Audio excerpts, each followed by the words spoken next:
Genesis 1. Magandang Balita, Biblia. Nang pasimula ay nilikha ng Diyos ang langit at ang lupa. Ang lupa ay walang hugis o anyo, dilim ang bumabalot sa kailaliman at kumikilos ang Espiritu ng Diyos.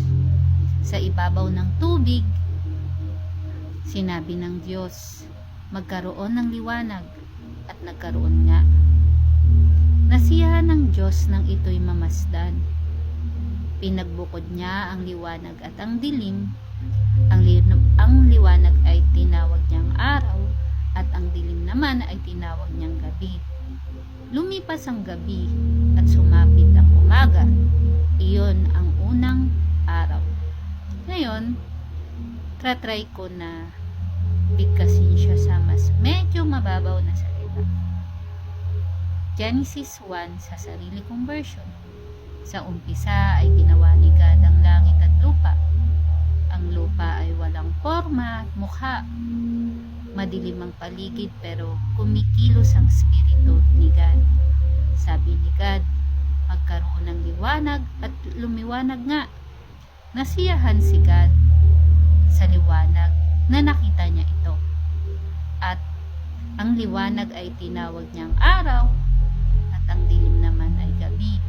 Natapos ang gabi at dumating ang umaga at iyon ang unang araw. Nakakatuwa lang kasi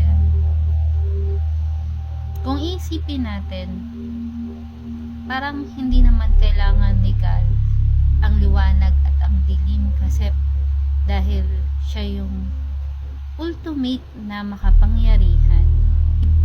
Yung dilim hindi dilim sa kanya, yung liwanag hindi rin liwanag sa kanya. Kumbaga nakakakita siya at nakakaintindi ng liwanag at dilim. Pero alam ni God yung magiging pangangailangan ng kanyang mga lilikhaing tao, lilikhaing hayop at lilikhaing daigdig. Kaya ginawa niya yung liwanag para sa oras ng pagtatrabaho, sa oras ng pamumuhay, at hinayaan niyang may dilim pa rin or may gabi para sa oras ng pagpapahinga. Yun lang. Salamat.